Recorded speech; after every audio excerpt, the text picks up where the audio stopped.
Hey, what's going on, everyone? Welcome back into the Bears Den, an NFL podcast with the Chicago Bears first focus. I'm your host, Alex, here today to do power rankings. It's Wednesday. We always do our power rankings on Wednesdays. Top 10 teams, as always, in my opinion, unbiased. And didn't end up doing the power rankings video last week. Had some stuff going on last Wednesday, but, was able to we're able to get back into it this week. And without further ado, we'll jump into it. At number 10, I have the Arizona Cardinals. Arizona on a 4-game winning streak, looking pretty strong, looking like they are definitely in the race for the NFC West. They are leading the division right now. With San Francisco getting Christian McCaffrey back, it's going to be interesting. The Rams are obviously a feisty team in there, and then Seattle, kind of hard to decide, but Arizona's leading the pack right now, and they look really, really solid. They've had some really great offensive performances lately. I think Kyler Murray's secretly, quietly kind of having one of the better years of his career.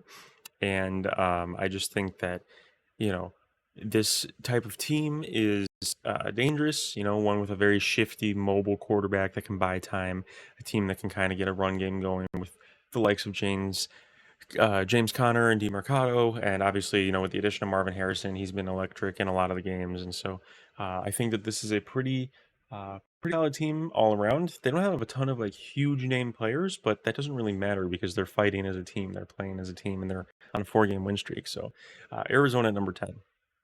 Number 9, I have the Green Bay Packers sitting at 6-3. Green Bay is an interesting one because they've played some pretty solid football this year, and I could put them higher, but Jordan Love um, has played not great, and I just fear if I'm a Packers fan, which I'm not and never will be, but I fear if I'm a Packers fan that he's going to cost the team down the road. There's been times where the team's kind of been able to bail him out. So their last 2 wins obviously were on walk-offs, but I just feel like if he continues to play this way, they're going to be playing good teams, especially in the playoffs, like a Detroit, like a Philly, maybe an Arizona or San Francisco, where they're going to get punished a lot more for his mistakes rather than, them getting punished against a team like Jacksonville, who might not actually punish them for the picks or fumbles that he has, right? So I think that, overall their team is good. The defense is obviously the best it's been in years, and got some good offensive weapons. It's just whether or not he can kind of clean it up. They came off a bye. They play the Bears this week, so we'll see where he's at. But he is going to have to clean it for sure. But they overall they have looked like a pretty solid team this year for sure. Number 8, just love them. The team that beat them once already this year, the Minnesota Vikings, in a close game. Minnesota is 7-2. I don't think they're as good as other 7-2 teams, but they find ways to win. My concern is with Sam Darnold, who has really kind of fallen off these past couple weeks. Had a rough week this week against Jacksonville, but the team is good enough and the coaching is good enough where they still found a way to win 12-7, right?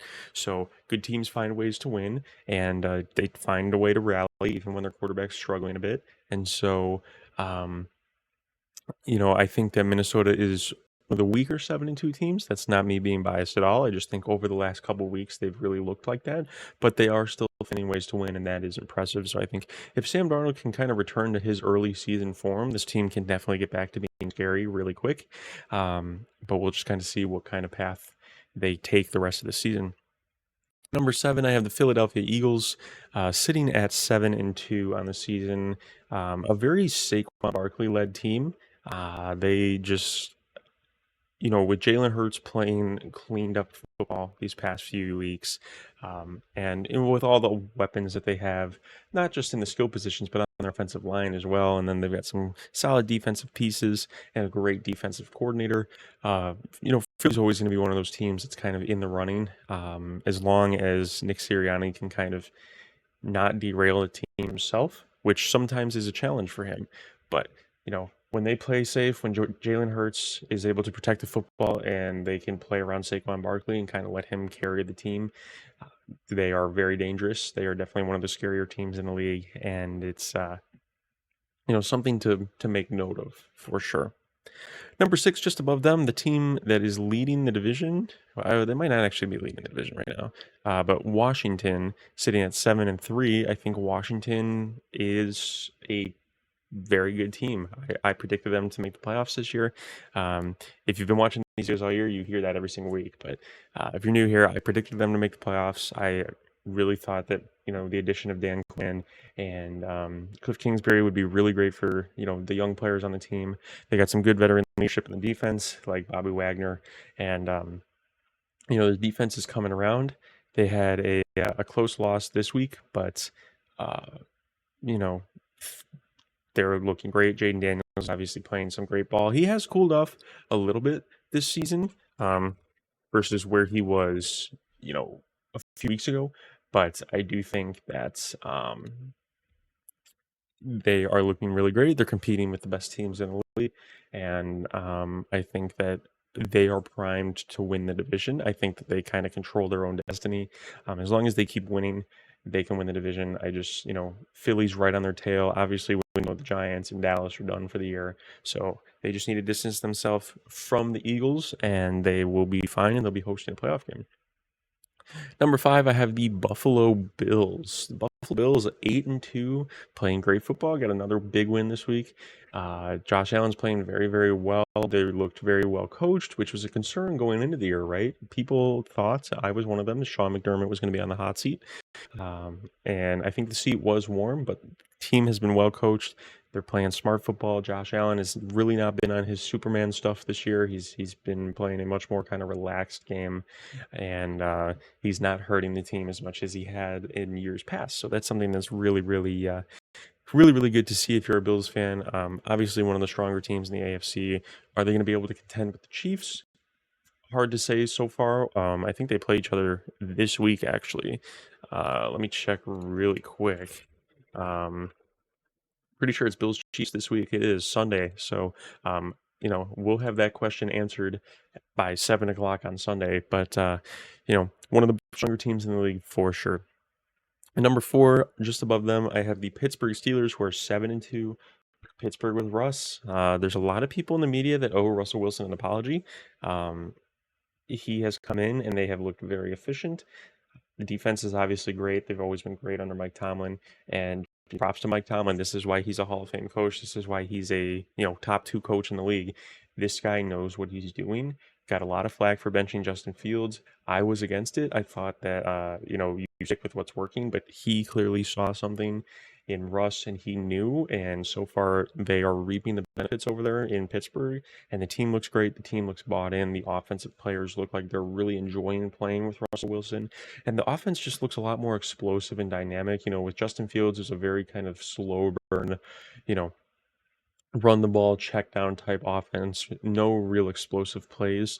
But with Russell Wilson, you are getting a lot of those chunk plays, those explosive plays, and it really does look like he's returned back to his Seattle form. Obviously, he doesn't have all the mobility that he used to have, but that doesn't really matter. They look really, really scary, and they're 7-2, and people did not think that they were going to, make the playoffs this year. So, very, very strong looking team for Pittsburgh. Just above them, I have the Baltimore Ravens, AFC North opponent. I just think that Baltimore is just a little bit better of a team on paper.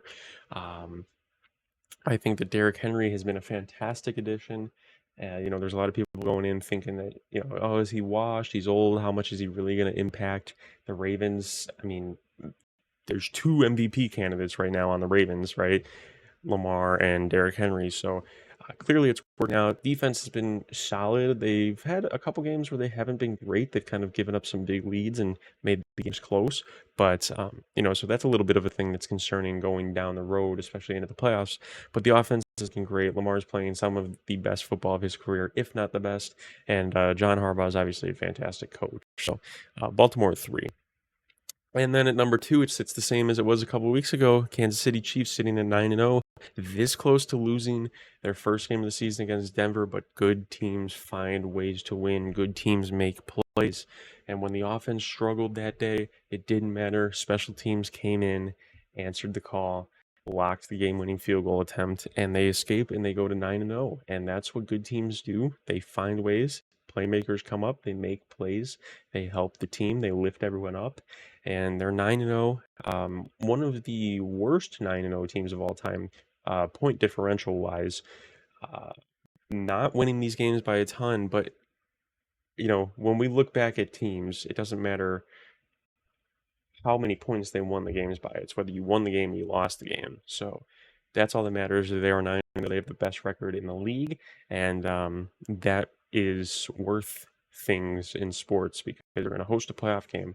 If they have the best record in the AFC, they're going to have home field advantage throughout the playoffs. Those things matter. So it doesn't matter how close these wins are because we know that Mahomes, we know that Kelsey turn it up in the playoffs, and if they get home field advantage by winning all these close games, then, it's probably a free ride to the Super Bowl, right? So that stuff matters. Kansas City at 2, and then at number 1, I have the Detroit Lions. Just insane. I mean, one of my good friends is a Lions fan, and I was talking trash the other night, in the second or third quarter when Jared Goff had 5 picks and they were losing, and then they find a way to win. And it's like, okay, so they're playing against a pretty solid Houston Texans team, right? It's not like Houston's a bad team, probably a playoff team. And Jared Goff has 5 interceptions, and the Lions are on the road still finding a way to win the game. That's insane. That's insane, right? That their quarterback can have that much of an off day, that much of a rough day, and the team can just prop him up and they can figure it out and they can have full belief and buy in and win the game.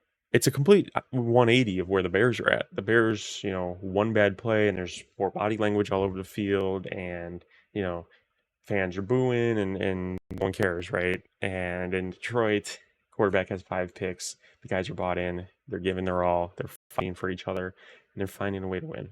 I think Detroit is looking like the best team in the league. I could not have been more wrong on Detroit this year. I thought they were going to take a huge step back. They were taking what looks to be a great leap forward, and